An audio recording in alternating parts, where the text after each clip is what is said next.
প্রথম প্রশ্ন, গোপনাঙ্গের চুল কাটার পরে কি অজু বা গোসল করতে হবে? দ্বিতীয় প্রশ্ন, শায়েখ সহবাসের আগে কোন দোয়া পড়তে হয় আর সেই দোয়া না পড়লে কি হয়? তৃতীয় প্রশ্ন, স্ত্রী কি স্বামীকে তালাক দিতে পারবে? চতুর্থ প্রশ্ন, কাম রস বের হলে নামাজ হবে কিনা, এতে কি গোসল ফরজ হয়? আসসালামু আলাইকুম ওয়া রাহমাতুল্লাহি ওয়া বারাকাতুহু। আলহামদুলিল্লাহি রাব্বিল আলামিন ওয়াসসালাতু ওয়াসসালামু আলা সাইয়্যিদিল মুরসালিন। প্রিয় দর্শক, অত্যন্ত গুরুত্বপূর্ণ অনেক প্রশ্ন আমরা আপনাদের কাছ থেকে পেয়েছি। আজকের এই ভিডিওতে তন্মধ্য থেকে উল্লিখিত নির্বাচিত গুরুত্বপূর্ণ কিছু প্রশ্নের জবাব নিয়ে বিস্তারিত আলোচনা করব ইনশাআল্লাহ।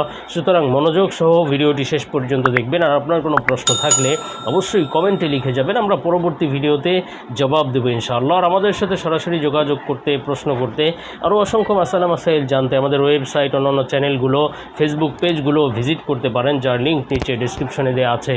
তো প্রিয় দর্শক, কথা না বাড়িয়ে আমরা প্রশ্নের জবাবে চলে যাব। তার পূর্বে আমরা এই মাসআলাগুলো কোন কিতাব থেকে আলোচনা করেছি তথা আমাদের আলোচনার দলিল প্রমাণ কি সে সম্পর্কে আলোচনা করে নিচ্ছি। তো আমরা আলোচনা করেছি সহিহুল বুখারী কিতাবের হাদিস নম্বর 4420 এবং এটাই মিশকাত শরীফের হাদিস, আর মুসলিম শরীফের হাদিস নম্বর 258 এবং সহি বুখারী হাদিস নম্বর 6388 এবং সহি মুসলিমের হাদিস নম্বর 1434 এবং ফাতহুল কাদির কিতাবের 3 নম্বর খণ্ডের 427 নম্বর পৃষ্ঠা এবং সহি বুখারী হাদিস নম্বর 5273 এবং সুনানে তিরমিজি হাদিস নম্বর 115। তো প্রিয় দর্শক, একটি প্রশ্ন ছিল যে কামরস বের হলে নামাজ হবে কিনা, এতে কি গোসল ফরজ হয়?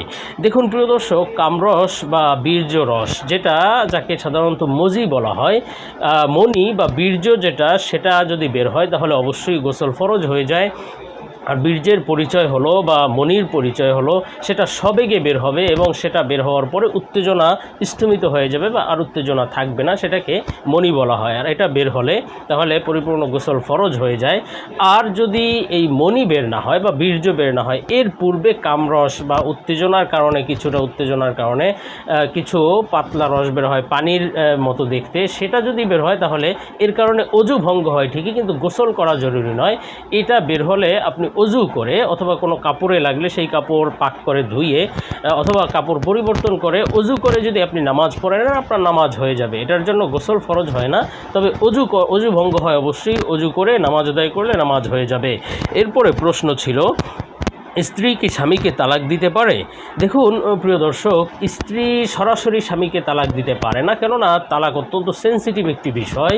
এটাকে স্বামীর উপরে ন্যস্ত করা হয়েছে, স্ত্রীর উপরে নয়। তবে হ্যাঁ, স্ত্রী যদি বিশেষ প্রয়োজনে তালাকের বিষয় চিন্তা করে, প্রথমত তালাকের বিষয় তো স্বামী স্ত্রী কারোই চিন্তা করা উচিত নয়। যথাসম্ভব স্যাক্রিফাইস করে সংসার করবে, কন্টিনিউ করবে সংসারকে। সংসার ভাঙা বা তালাক দেওয়া কখনোই ভালো কোনো বিষয় নয়। তো তাও যদি বিভিন্ন কারণে অথবা বিশেষ প্রয়োজনে যদি এটা অত্যন্ত প্রয়োজন হয়েই যায়, তাহলে স্ত্রীর জন্য 3টি পদ্ধতিতে তালাক নেয়ার সুযোগ থাকে বা সে বিচ্ছেদ গ্রহণ করতে পারে। এই 3 পদ্ধতির প্রথম পদ্ধতি হলো, যদি স্বামী জীবনের কখনও বিবাহের পরে তাকে যদি তালাকের অধিকার দিয়ে থাকে, যে তুমি যখন চাইবে তখন নিজের উপর তুমি নিজে তালাক নিতে পারবে, এমন তালাকের অধিকার দিয়ে থাকলে তাহলে এই অধিকার বলে স্ত্রী নিজের উপর নিজে তালাক গ্রহণ করে স্বামী থেকে বিচ্ছেদ নিতে পারে। এটি হলো, স্বামী যদি কোনো শর্ত সাপেক্ষে এই অধিকার দেয়, সেই শর্ত পাওয়া গেলে স্ত্রী সেই শর্ত অনুযায়ী সেই অধিকার যদি নিজে গ্রহণ করে নেয় তাহলে বিচ্ছেদ হয়ে যাবে।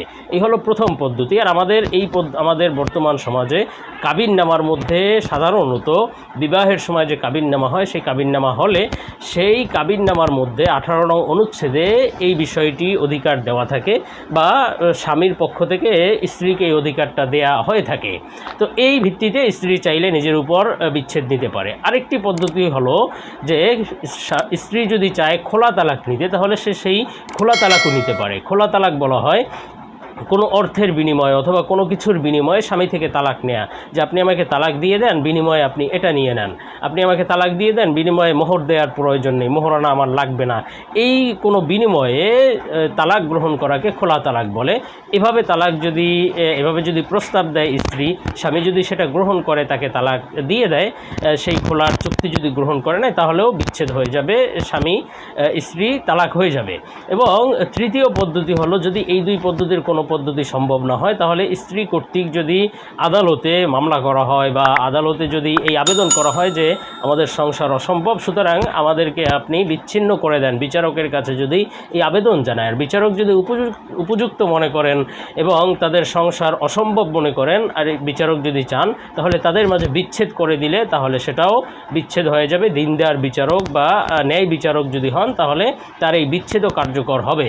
তো যাই হোক, আমরা এর পরবর্তী প্রশ্নে চলে যাব। প্রশ্ন ছিল শেখ, সহবাসের আগে কোন দোয়া পড়তে হয় আর সেই দোয়া না পড়লে কি হয়? দেখুন, অত্যন্ত গুরুত্বপূর্ণ প্রশ্ন। সহবাসের আগে দোয়া রয়েছে। রাসূল সাল্লাল্লাহু আলাইহি ওয়াসাল্লাম হাদিসের মধ্যে উল্লেখ করেছেন যে সহবাসের পূর্বে যদি কেউ আল্লাহ তাআলার নাম নেয় বা বিসমিল্লাহ না পড়ে একটা দোয়া বলেছেন, সেই দোয়াটি না পড়লে তাহলে শয়তান সেই সহবাসে শরীক হয় এবং সেই সন্তান যদি হয় সেই সহবাসের মাধ্যমে সেই সন্তানেরও ক্ষতি করতে পারে বা বিভিন্ন ধরনের ধোঁকা, বিভিন্ন ধরনের সমস্যা সে সৃষ্টি করতে পারে শয়তান।